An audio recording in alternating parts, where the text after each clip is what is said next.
Sana po makabenta kami, yun lang. Sana ma-sold out. Pagsapit ng gabi, todo-todo na ang teens sa paggawa ng kanilang mga t-shirts. Confident ba kayo? Po? Na mananalo kayo? Sana po, para sa weekly budget namin. Bibigyan ka ng 5 minuto para ilagay lahat ng t-shirt. Storage room.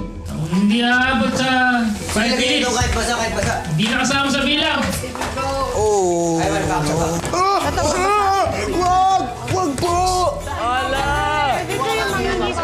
30, 29, 28, 3, 2, 1. Sana po makabenta kami, yun lang. Sana ma-sold out. Para maganda. Kaninang umaga sa tulong ng mga Teen-X housemates, ibinenta na ang class shirt sa harap ng bahay ni Kuya. Mga Kababayan! Pilipino! Talaga ako kaninang umaga pa kami ito. Lahat na ng tambay ginawa namin. Yes. Di man makaharap ang mga mamimili, ang mga teens patuloy pa rin ang pagpopromote sa kanilang mga produkto.